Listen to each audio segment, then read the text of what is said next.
Vous savez, la dernière fois que moi j'ai vu le président, c'est le jour du vote à l'école pilote. Après on l'a amené dans sa maison, il n'y a plus de suite. 5 jours. Un co-chef qui ne voit pas le président.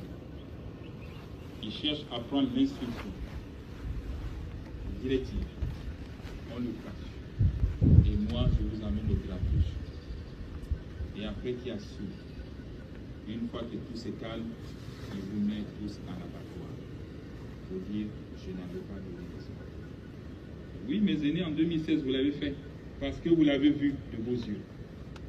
Parce qu'il a donné les ordres à 2 personnes. Et que je sais. Et je l'ai dit. Même au colonel Lambert, même à Frédéric. Oui. 2023, le patron nous a donné aucune question. On fait comment? En 2016, il vous a dit, allez-y, faites. Bombardez, je vais vous défendre. Et il vous a défendu.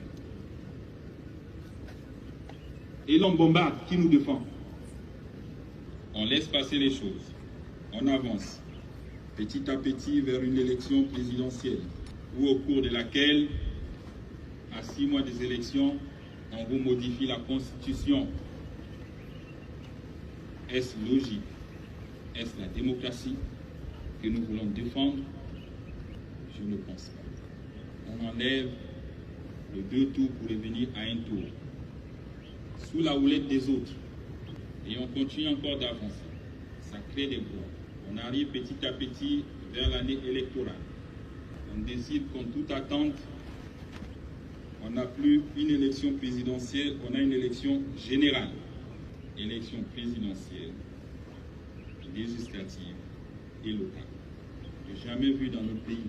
Je pense que les anciens peuvent m'en témoigner. Si depuis l'avènement de Bongo-Nimba, vous avez déjà conçu ce monde. D'ailleurs, ça se passe.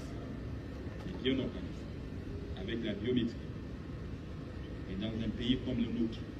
Et au cours de la même année, on change les règles de jeu.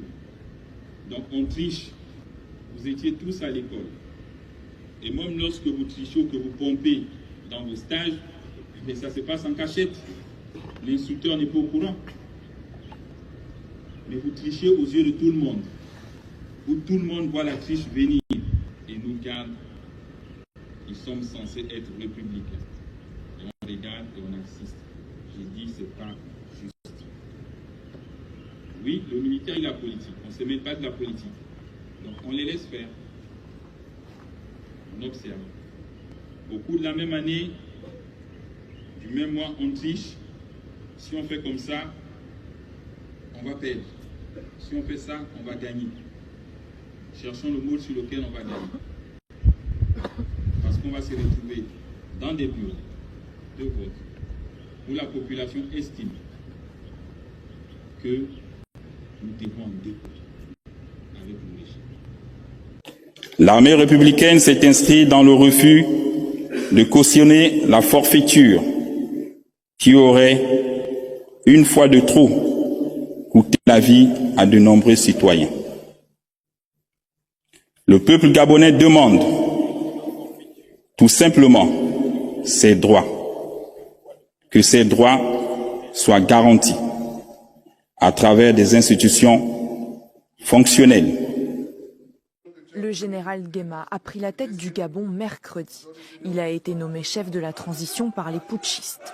Depuis 2020, il dirigeait la garde républicaine chargée de la protection du chef de l'État. Ce vendredi, 2 jours après la destitution du président sortant Ali Bongo, le nouvel homme fort du Gabon a promis une nouvelle constitution, un nouveau code électoral et s'est félicité de la manière dont le gouvernement a été renversé.